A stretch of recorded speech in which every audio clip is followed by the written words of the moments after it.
tamang paggamit ng abono, tamang pag-imbak ng abono, organikong abono at green manuring, at rekomendasyon abono. Mga dapat gamitin na abono.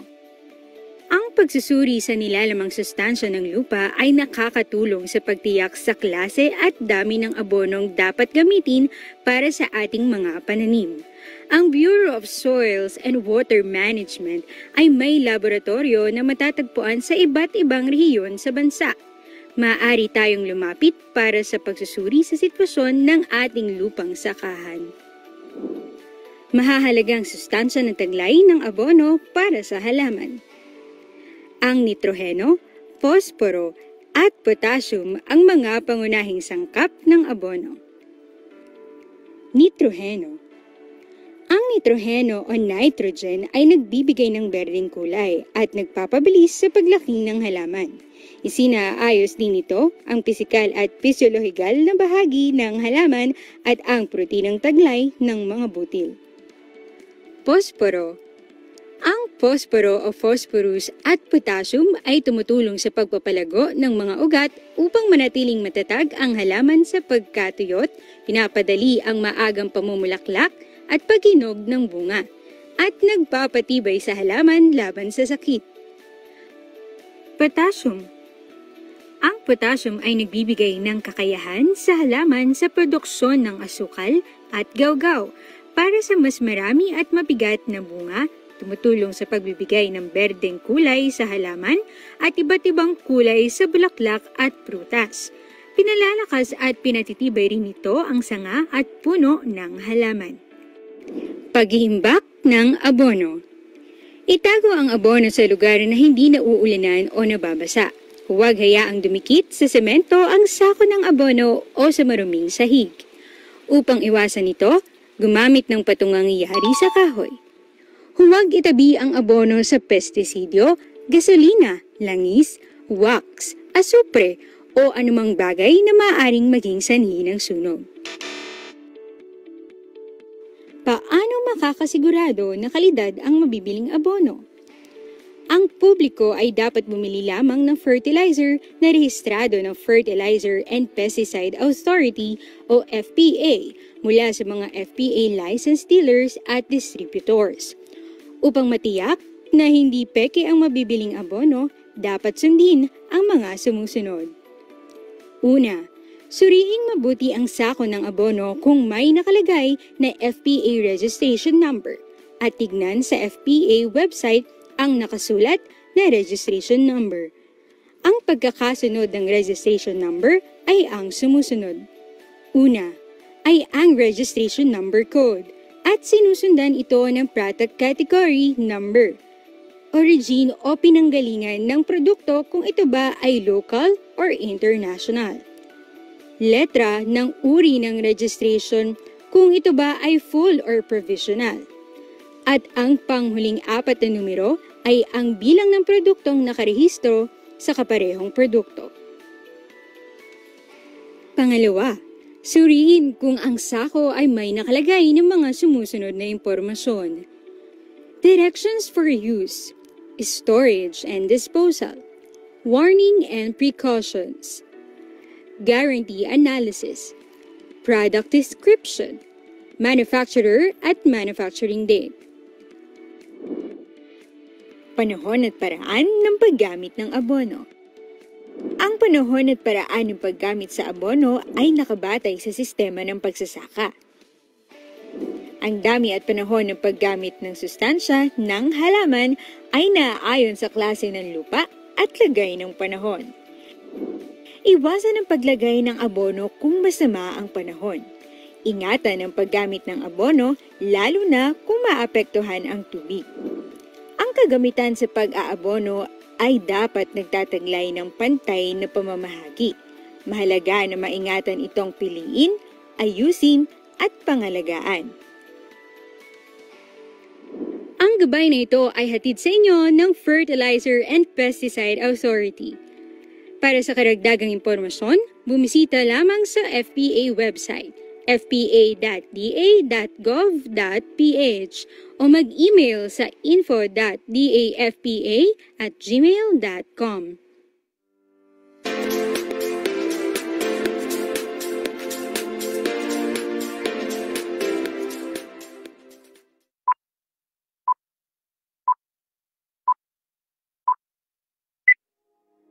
Isang masagana at mapagpalang umaga po sa ating lahat. Welcome back sa mga nakatutok na mula pa kahapon.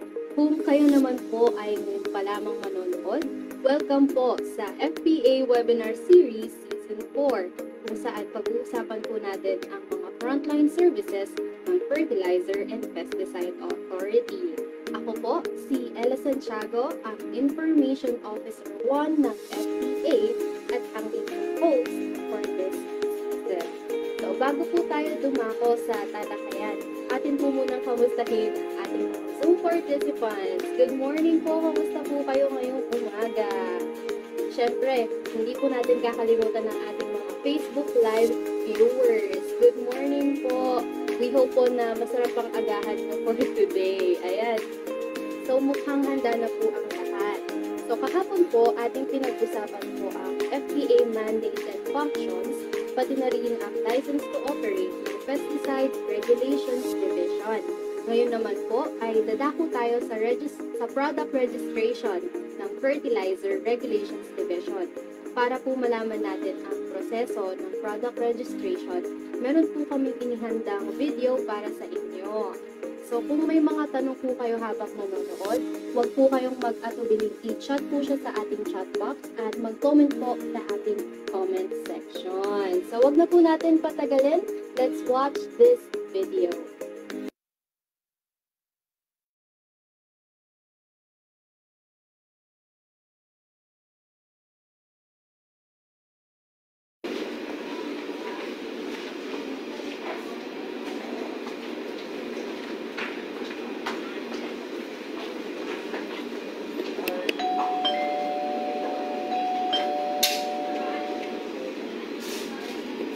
Hello po, good morning. Dito po ba yung Fertilizer Regulations Division? Good morning po. Yes po, ano pong maitutulong namin sa inyo? Bale, gusto ko po kasi sanang mag-register ng fertilizer product. Ano po kaya yung pwede kong gawin? Ma'am, new product po ba yan or nakapag-apply na po kayo before? New product po, bagong-bago po sa industriya, kaya hindi ko po talaga alam kung ano yung gagawin. Pwede ko po makita yung application nyo? Ma'am, under po kasi ito ng non-traditional fertilizer. Ang hawak ko po kasi is traditional fertilizer. Para po mas ma-explain ko sa inyo, tatawagin ko po si Sir Mario. Sige po.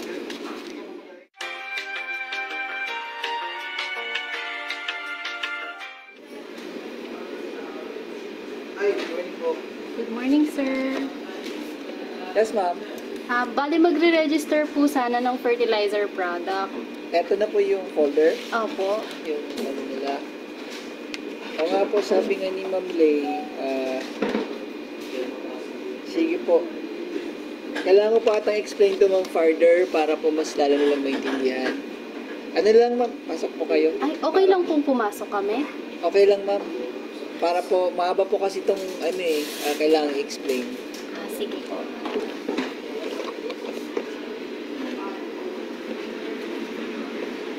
Sige po. Po tayo.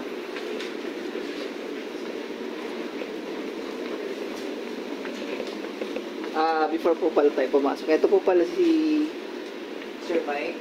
Siya po yung in charge sa EUP and Non-Traditional Product Registration. Kasi mo po. Para po dito po tayo sa room. Para po makaupo sila.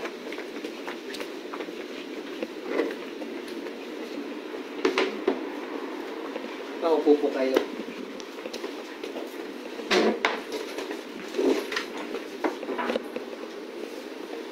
Okay, sige. Ito po kasi product nila ay tawag po natin dito is non-traditional product registration kasi po yung raw materials niya ay wala po doon sa table 3.1. So, kailangan niya pong mag-undergo muna ng bioefficacy test or bioefficacy trial bago po kayo makapag-rehistro ng product. Ano po yung mga requirements namin para makapag-register kami ng product? In your case po, ito po kasi yung non-traditional product registration. Yung isa po ay traditional product registration. Ngayon, ito pong product nila, before submitting the requirements, yung mga papeles po yun, kailangan nyo po munang makandak yung tinatawag nating bioefficacy test o field trial. Meron po tayong checklist nasa website naman po natin, yung nasa Citizens Charter.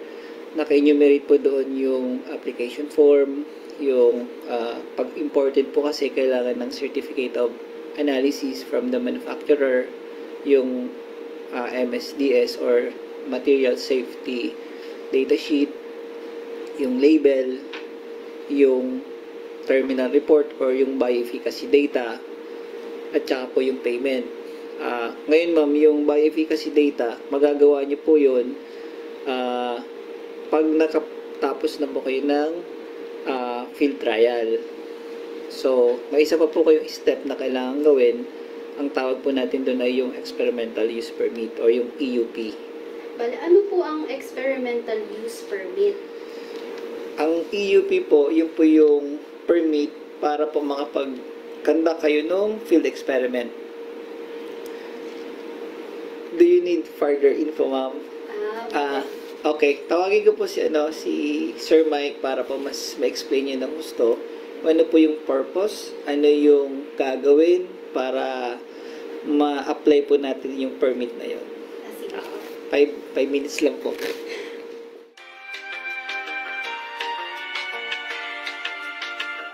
Ito po si Sir Mike.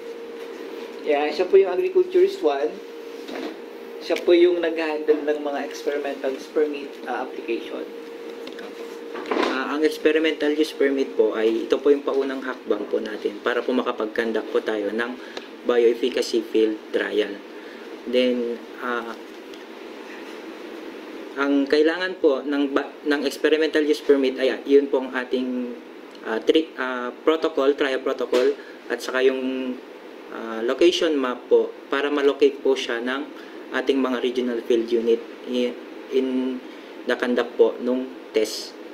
Saka po, ang kailangan po natin sa bioefficacy, kapag sa provisional po, kailangan po natin ng isang bioefficacy data which is sa isang test crop at sa isang season lamang po. Kapag sa full registration naman po, kailangan po natin ng dalawang bioefficacy data which is kailangan po ng distinct season or distinct location po. Yun po. At ang ating experimental use permit po or ang ating bioefficacy data ay kailangan po nating masumite ng 1 taon pagkatapos po ng conduct po ng ating experimental. At lahat po ng ating mga treatment protocol, mga test crop ay nakasaad po sa ating blue book na makikita po nyo sa ating website. Yun lamang sa experimental use permit. Nabanggit niyo po yung fully registered products tsaka provisionally registered products. Ano po ba yung pinagkaiba nila?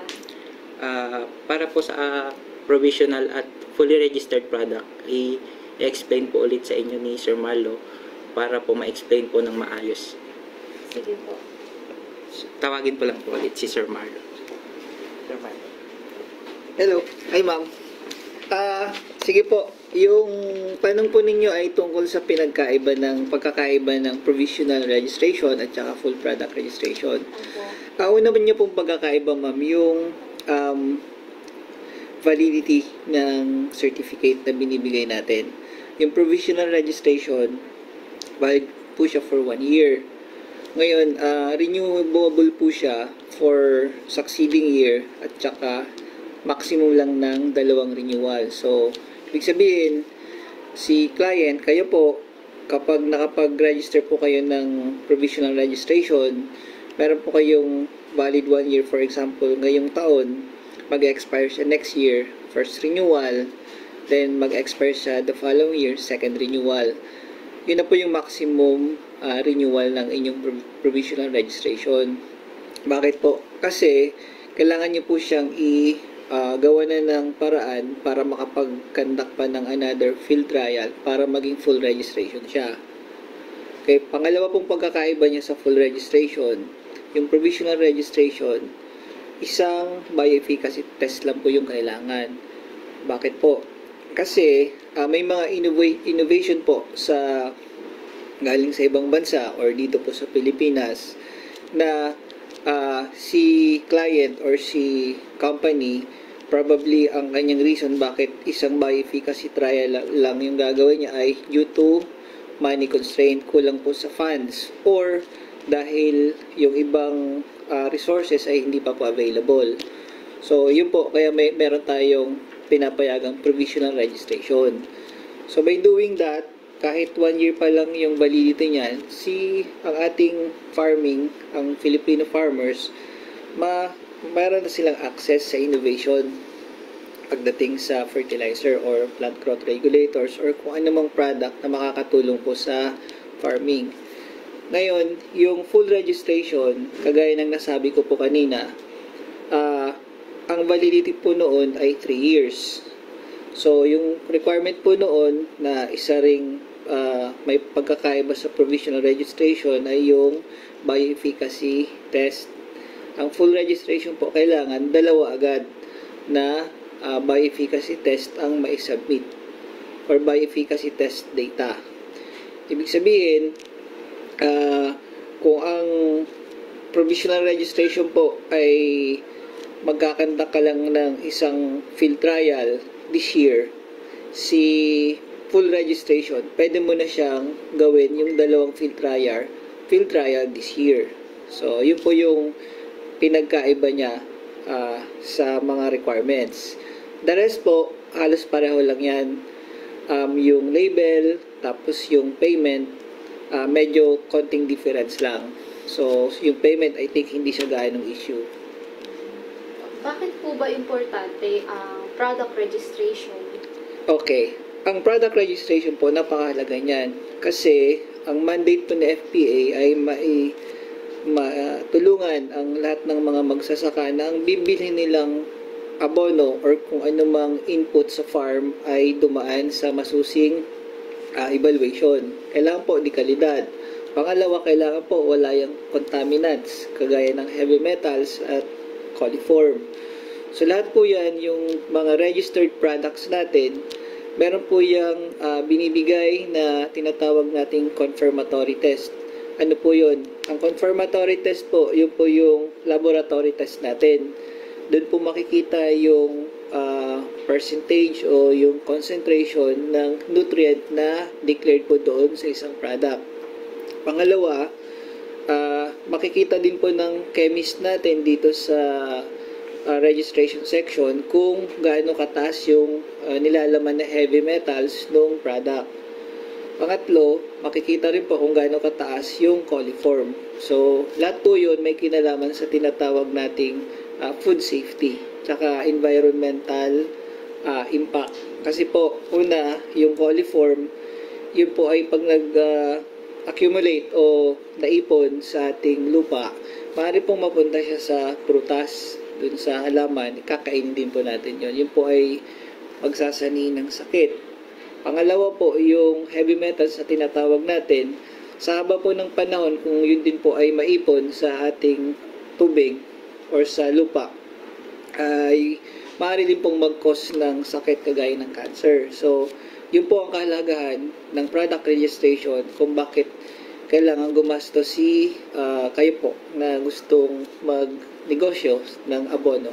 Kung gusto po naming mga clients na mag-submit ng fertilizer samples for product registration, ano po yung mga dapat naming gawin?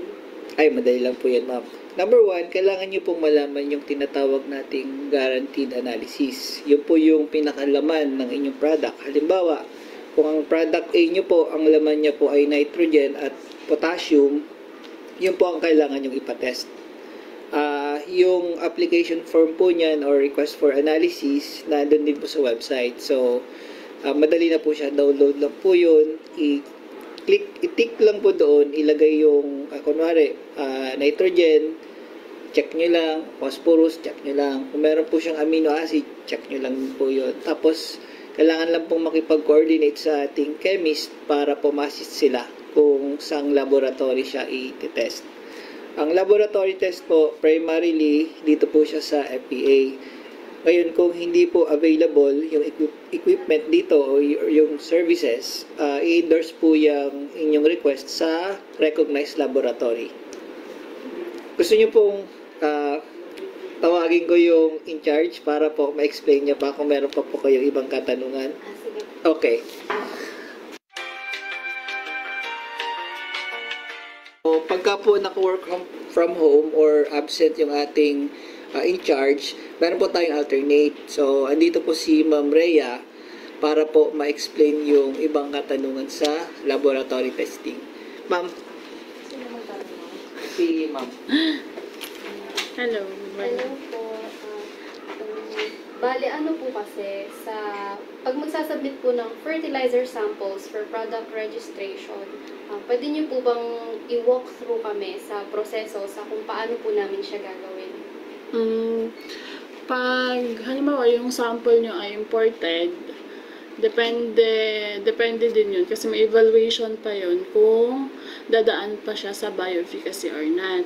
So kung hindi na siya dadaan, proceed na siya sa sample for analysis. So i-check namin kung ano po yung ipapa-test nyo, kung available ba siya sa laboratory natin sa taas, sa LSD, or pwede siya, meron kasing times na hindi siya available. So, ini-endorse natin sa ibang recognized laboratory like Centrotech, SGS, OPIR, and other accredited laboratory. Then, after po niyan, pag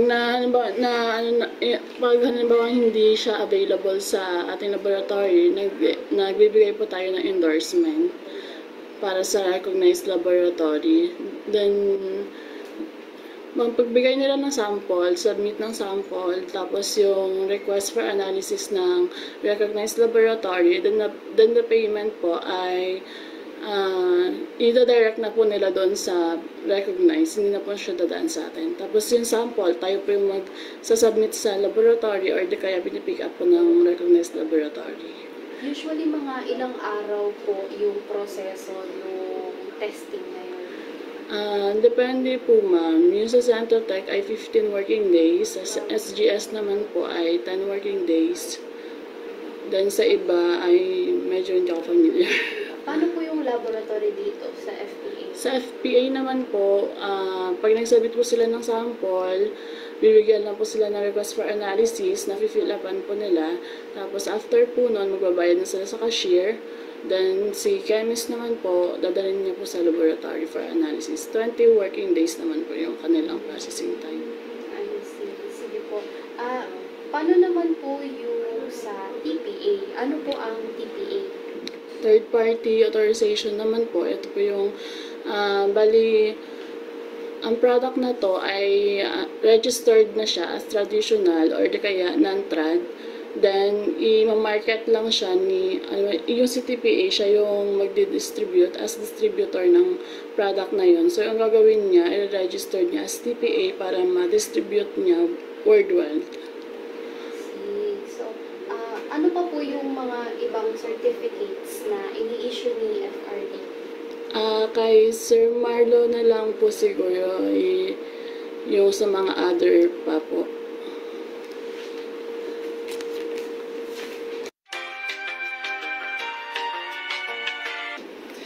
Other certificates po yun. Halimbawa, kung kailangan nyo po ng sample from abroad for, kagaya po ng nasabi ko kanina, yung experiment sa field. So, kailangan po nun ng permit para makuha nyo sa Bureau of Customs. So, ang tawag po doon, other certificate. Ang form po niya nasa website din. Then, simple lang po ang mga requirements niyan. Paano naman po kung gusto ni naming client na mag-avail ng VAT exemption? Okay. Ang VAT exemption po, yan po ay, sabihin ko po muna yung purpose. Yung VAT exemption po, yan po ay yung privilege primarily ng ating farmers na dinadaan sa katulad po ninyo na mag-invest sa fertilizer. In-exempt po kayo sa VAT para po hindi na maipatong yung VAT doon sa retail price for the farmers. Ngayon, yung exemption po yan, VAT exemption permit, meron pong form yan na kailangang i-fill out, downloadable din po sa ating website. Then, kailangan po meron kayong account na gagawin sa tinatawag nating National Single Window. Yung National Single Window po, meron kayong i-fill out doon na application din. And then, doon po yung nakakonect po doon yung BOC and other agencies para po sila, malalaman nila kung meron nang naka-apply dito sa Fertilizer and Pesticide Authority. After that, ang approval po niyan ay online din po ni Ma'am Jane, yung ating pong in-charge sa VAT exemption. After which, kapag approve na po yan, doon sa National Single Window, pwede na po siyang bayaran dito sa FPA. Then, yung ano po mismo, yung certificate, pwede na po yung ma-download and then ma-print po ng mismong client. So, yung mga na-discuss at nasabi niyo po ngayon, yun po ba yung primary function ng Fertilizer and Regulations Division? O baka may iba pa pong function and services? In terms po sa function, para po sa mga clients na katulad po nila, yun na po yung primary functions. Kung pag-uusapan naman po natin yung function niya para sa buong Pilipinas, yung iba po pong main function niya ay mag-monitor ng mga fertilizer products in terms of quality, inspection ng mga warehouse and retail stores para po patulungan yung ating mga regional field units na makita yung kung gaano ba ka sinusunod ng ating mga clients or ng mga stakeholders yung ating mandate. So, yun lang po yung mga questions ko. Okay, nice meeting you po, ma'am. Nice to meet you din po, sir. Thank you.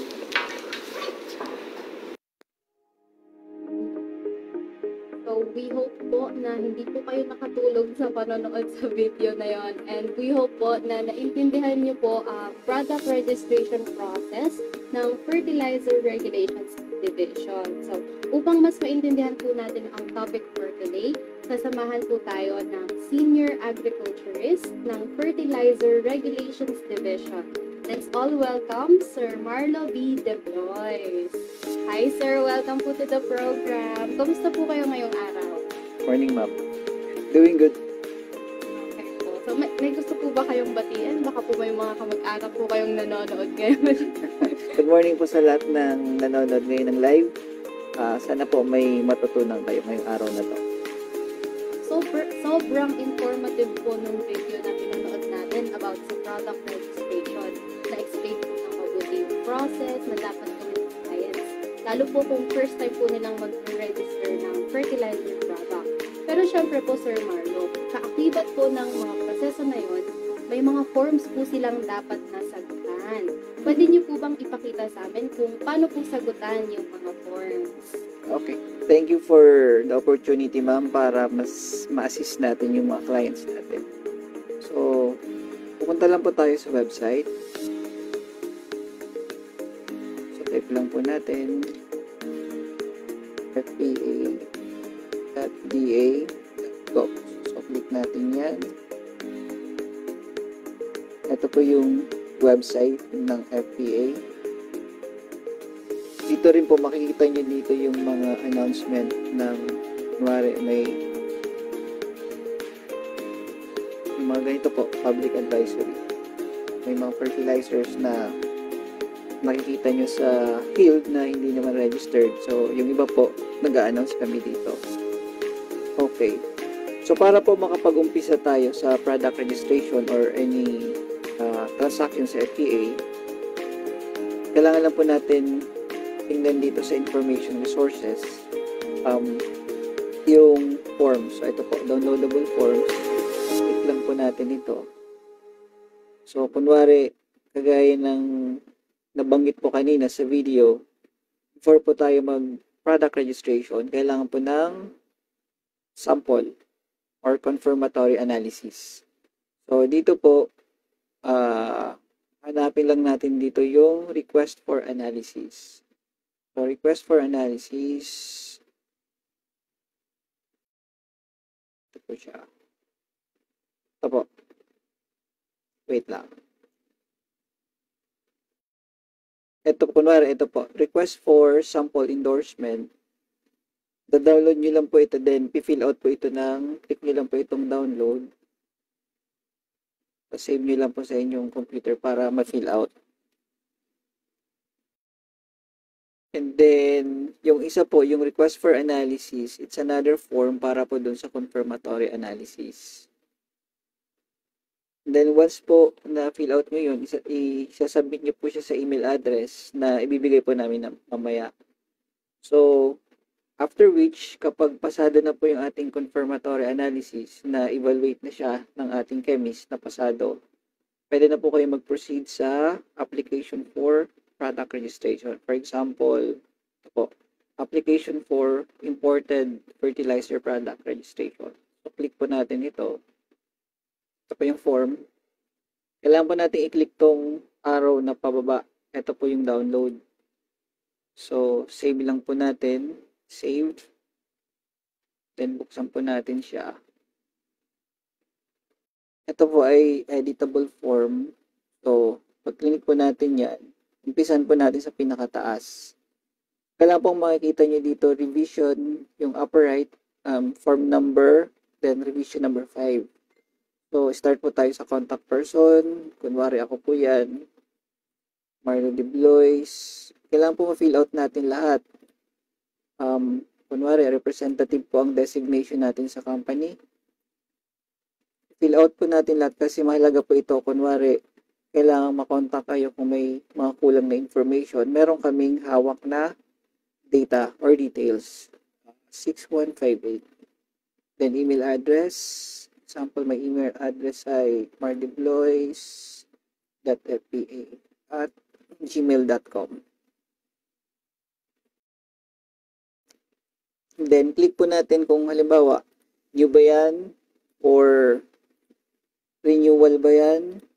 So, kung renewal, meron po siyang naka-assign na registration CPR number or yung registration number na nandun po sa ating certificate, yung to expire na certificate or yung expired na. Halimbawa, usually nag-start po siya sa 1-1 or 4. So, depende po sa type of product. Kung inorganic fertilizer, kadalasan po yan, ang number po niyan ay 1. 1-1, pag imported, IF-4300. Example lang po yan.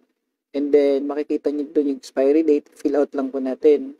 Kunwari, July 25, 2023. Sunod, ito naman po yung next na information. FPA importer and or distributor license number. Ito po makikita nyo naman po ito doon sa LTO, yung license mismo na hawak nila. So, lalagay lang po natin dyan. Kung hindi pa po kayo nakapag-renew, expired na din, lagay nyo lang po yung existing na, kunwari, or iba naman po ang series nito. So, may mga number series din po yan. Lagay lang po natin.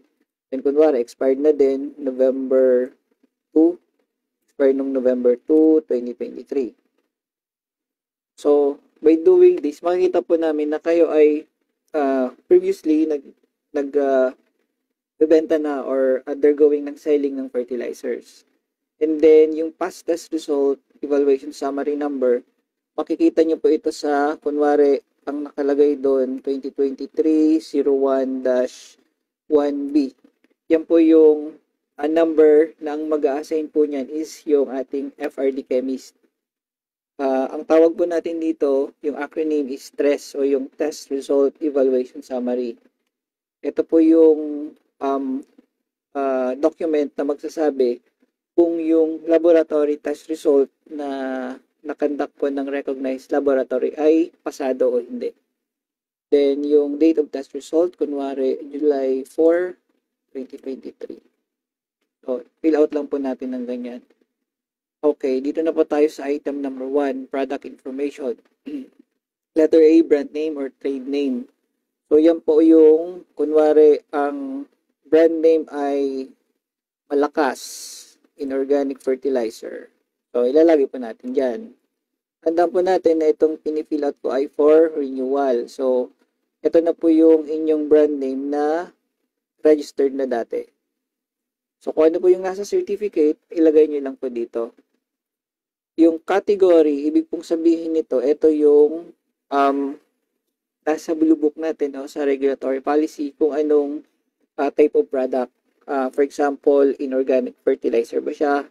Inorganic foliar fertilizer ba siya? O soil conditioner. So, pipili lang po kayo dito. Halimbawa, ano po siya? Biostimulant. So, click po natin yung dito po siya. Yung downward arrow, click natin to tapos click lang kung anong category or product type. And then, letter C, yung guaranteed composition of product. Ito naman po, ito yung information kung ano yung laman ng product. So, nakalagay naman po dito, for example, N, 14%, P2O5, 14%, and others. So, sa biostimulant, meron po tayong, kunwari, yung humic acid, biostimulant siya, under category ng biostimulant, lagay po natin dito, equals, kunwari, 10%. So, lalagay po natin dyan. Kopyahin lang po natin yung nasa certificate. Nakalagay naman po yung itong information na to sa dati nating certificate. And kung mayroon siyang amino acid, so ilalagay po natin dito equals to 2%. So, ganyan lang po siya. Then, proceed po tayo sa letter D, yung size or type of packaging. Kung yan po ay liquid at meron kayong 1 liter na packaging, then indicate po natin dito, 1 liter. Then, kung meron kayong pinakamaliit, 250 ml, lagay lang din po natin. Ngayon, kung solid naman po, lagay din po natin. Kunwari, ang packaging nyo ay 10 kilograms. So, 10 kilograms. Then, meron kayong 5 kilograms. Lagay lang po natin yan. Ito pong country of origin, dahil ito pong form na na-download natin ay for imported fertilizers, lagay lang po natin yung origin ng manufacturer. Halimbawa, Australia.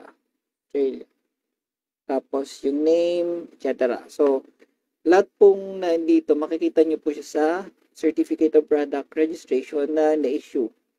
Either last year or nung mga nakarampang taon. And then, sa company information, fill out din po natin. So, FPA, then lagay ko yung business address. Take note po dito sa business address na ang ilalagay nyo po dito, sana yung match din po doon sa inyong license to operate na nandito sa fertilizer division. Kasi yun po yung official company address nila or business address. Then, sa raw materials, lagay nyo lang po dito yung kung ano po yung naandun sa, usually nakikita po ito sa material safety data sheet or sa document mismo ng inyong supplier. So, humic acid and then yung isa, amino acid. Example lang po ito. Yung ibang products po kasi may pinagkukuhanan sila na raw materials. So, make sure na lang po na kung ano yung nandun sa safety data sheet or sa certificate of analysis. Meron din po minsan. And then, sa target crops, kung halimbawa ang nakalagay na sa certificate nyo ay all crops, di ilagay lang po natin dito all crops. And then, accredited researcher, I think not applicable po ito kasi renewal, hindi naman kayo nag-experiment na. Applicable po ito doon sa mga tinatawag nating non-traditional product registration kung saan kailangan po ng researcher para mag-conduct po ng bioefficacy test. So, lagay lang po natin ang name niya dyan. And then, estimated pricing. And then, yung ex-warehouse price. So, ito po, makikita nyo ito doon sa, kung imported yan, doon po sa mga importation documents. Yung bill of lading, sales invoice, nakikita nyo po ito. And don't forget, marami pong nakaka-ligdan ito. Yung pangalan at saka po pirma. And then, dito po sa pangalawa, ito naman po ay yung doon na po mismo na nag-affirm kayo na kayo ang accountable sa application ng registration. So yung una, ito pong first line, yung consent to share data. Second line is yung affirmation na nag-apply po kayo ng product registration sa FBA. Then, pa-notarize lang po. Okay? Okay na po siguro, ma'am? So, thank you po for that very informative demo kung paano po mag-answer ng product registration form. Kung gusto po nilang makontak yung mga personnel po na nasa Fertilizer Regulations Division, sino po yung mga kailangan nilang hanapin? Magsisend po kami ng email addresses ng mga kailangang makontak. Meron po kasi tayong naka-assign per type of product registration. Kunwari, kung pag traditional fertilizer po siya, ang kailangan po nating hanapin pag pupunta tayo sa office ay si Miss Lay o kaya ako. Pagka non-traditional product registration naman po, kung saan kailangan ng mga bioefficacy test or kailangan ng EUP muna or label expansion po yan, si Sir Mike or Michael Juan at saka po si Miss Bon ang kailangan nating hanapin. Yung kanina po sa video, nakita nyo si Miss Rhea, siya naman po yung in charge sa third-party authorization. And then kung mga general concerns po yan, mag-email lang po tayo doon sa frsdguardians@gmail.com. Ayun, usually po yung mobile number ko, binibigay ko po yan para yung mga nanggagaling pa sa malalayong lugar, yung wala po sa Metro Manila, pwede po silang tumawag ng walang gaanong charges. So, pwede niyo po bang i-disclose sa kanila yung mobile number niyo po? Sige po, i-type na lang po natin sa chat. Pa-dictate na lang dito. 0917 133 6158. Po natin, 0917 133-61. Okay. So, syempre po, basing lang po sa names, baka po hindi makilala ng mga clients natin kung sino po yung dapat nilang tanungin. Meron po kaya kayong mga pictures na Yes. dapat po nilang puntahan. Good question. Sige ma'am. Shown po sa screen natin, ito po yung mga pangalan at mukha ng in charge. So, unahin ko po ang ating OIC ng division, si Ma'am Rowena Reyes. Siya po yung officer in charge as Chief Agriculturist. At yours truly naman po sa registration section. Ako po yung Senior Agriculturist. Kalakyan natin. Okay. And then, dun po sa gawin ko pong in sequence. Pag magpapatest po tayo ng sample, ito po si Ma'am Giselle A. Prado. Siya po yung chemist 2 natin sa FRD. So, sa kanya po tayo mag-email. Siya po ang sasagot ng email. Siya rin po yung mag-assist sa atin para ma-endorse yung ating sample sa laboratory. Then, sa kanang bahagi po si Michael Juan ng ating Agriculturist 1. Siya po yung in charge sa AUP, label expansion, at saka sa mga non-traditional products. In short, lahat po ng product registration na kailangan ng field experiment or yung tinatawag nating bioefficacy test, siya po yung kailangan nating lapitan. Then after which, kung meron na po tayong product registration, sa mga imported products lang po, yung local, wala naman pong VAT exemption.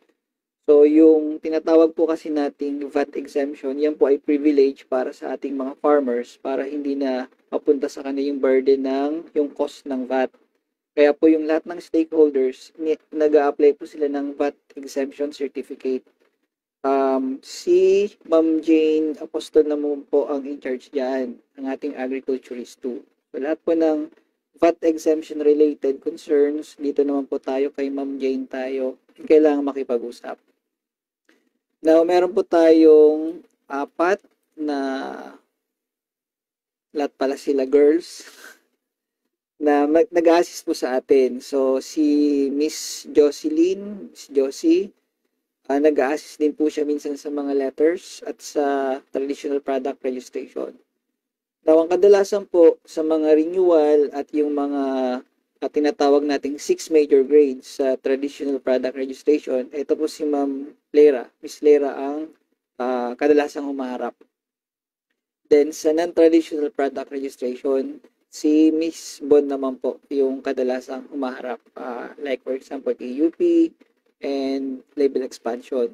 So, sila po ang magkatuwang ni Mike para po doon sa ating mga application. Then last, si Miss Rhea para naman po doon sa ating third-party authorization. So, yun po. We hope po na familiarize po kayo sa mga dapat ninyong at tanungin kung may mga concerns po kayo about sa product registration ng Fertilizer Regulations Division. Siyempre po, hindi matatapos ang ating programa nang hindi po natin tinitingnan ang mga tanong ng ating mga Zoom participants at sa Facebook Live comments. So, sa Zoom po, meron pong tanong from Pine Valley Corporation. Paano daw po kung na-late ang submission ng bioefficacy data more than 1 year? Valid pa daw po ba yung data? Good morning, sir. Tama ba? Good morning, sir, or good morning, ma'am? Wala po nakalagay. Pine Okay. Valley Corporation. Sige. Good morning po, Pine Valley team.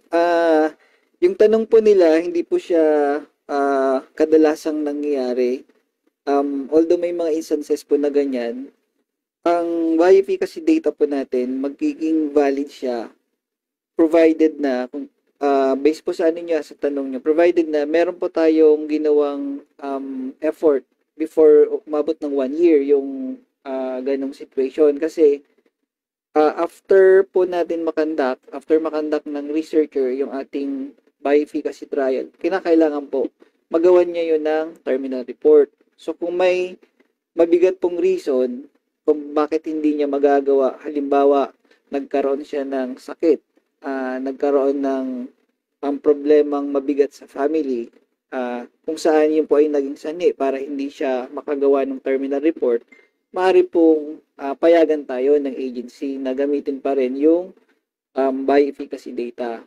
So, dapat po kung merong nangyari na hindi niya magagawa yung terminal report, kailangan po ma-inform na agad si FPA sa pamamagitan po ng researcher mismo at po ng kayo po mismo, yung company, mag-inform po tayo agad sa FPA na hindi magagawa yung terminal report. So, yun po. Kung wala naman pong ganoon, ay kailangan po naming ma-review kung ano yung valid reason kung bakit hindi po nagawa yung terminal report, hindi na-submit. So, we hope po na nasagot ang katanungan ninyo, Pine Valley Corporation. From Facebook comment naman po, may nagtatanong daw po na if for new product daw po, 20 working days pa rin daw po ba yung laboratory testing? Thank you for that question, sir. Ang testing po ng laboratory natin, depende po siya sa dami ng na-receive na sample during that week. So, nag-average po siya, ang alam ko, ng 2 weeks. So, minsan umabot ng 20 working days. Depende po sa dami for that particular parameter. Kasi po minsan, nagsasabay-sabay po yan, yung particular parameter, halimbawa nitrogen or phosphorus, kung season din po ng taniman ng palay or corn, kasi po kailangan mag-import din or maggawa ng mag-produce ng or mag-manufacture ng abono ng ating mga manufacturers. So, yun po yung tingin ko ang pinaka sagot kung bakit minsan umabot ng mahabang panahon yung pag-conduct ng confirmatory test. Ganun po pala yun. So, nakadepende po sa kung gaano po Season. sa season. Kung gaano po Sasabay po yan eh. nagsasubmit. So, may mga tanong pa po ba from our Zoom participants at sa ating Facebook Live viewers? Habang naghihintay pa po tayo ng tanong, Sir Marlo, ano po ba yung consequence na pwedeng harapin ng may-ari ng isang fertilizer product pag hindi po registered yung product nila sa FRD? Ano po yung consequence? Hindi po maganda. Base po sa ating policy, meron pong karampatang parusa yan in terms of monetary value. Kung hindi po ako nagkakamali, I think 20,000 yung sa ngayon. So, May plano po tayo na ma-revise yan kasi parang hindi na yata commensurate yung parusang 20,000 sa ngayon. Pero definitely po, pagpapaliwanagin po tayo kaagad ng ating regional field unit, mabibigyan po tayo ng due process naman. Pero sigurado po yan, kung hindi po tayo nag-rehistro at nagbebenta po tayo ng product, unang-una, unfair po yan sa mga sumusunod sa mandato ng FPA.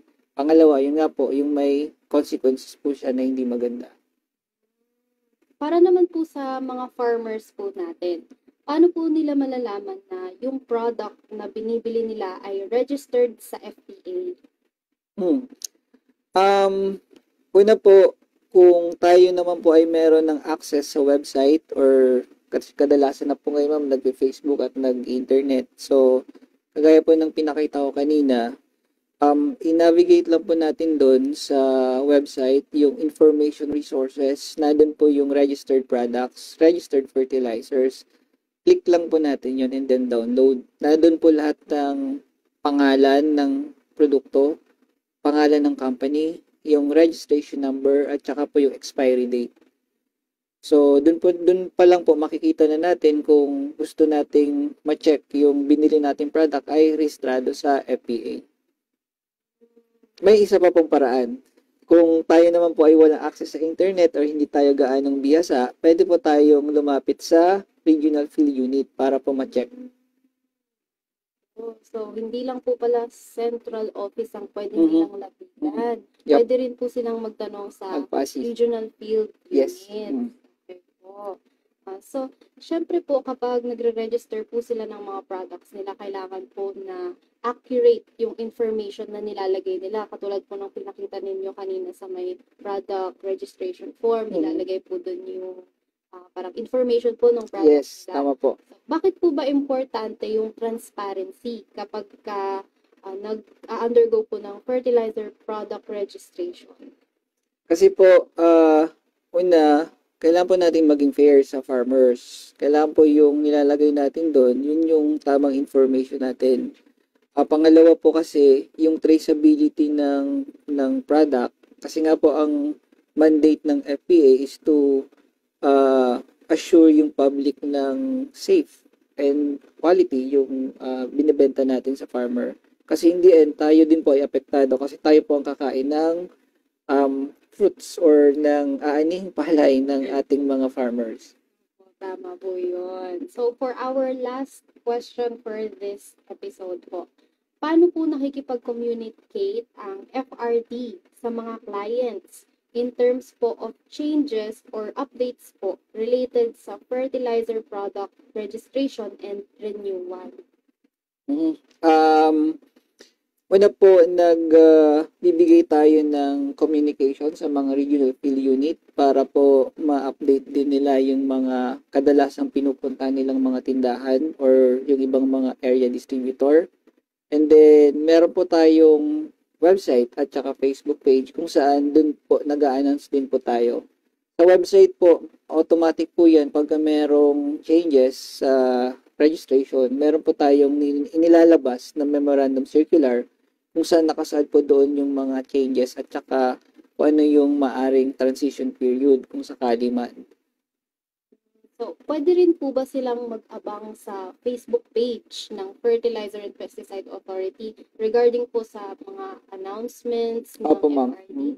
Yes. Yan, kaya mag-follow and like na po kayo ng aming Facebook page at Fertilizer and Pesticide Authority. So mukhang wala na pong mga tanong mula sa ating Zoom participants at Facebook Live viewers. So mukhang naiintindihan na po ng lahat kung paano ang proseso ng product registration sa Fertilizer Regulations Division. Maraming salamat po Sir Marlo sa pagsama sa amin sa programa. Salamat din po.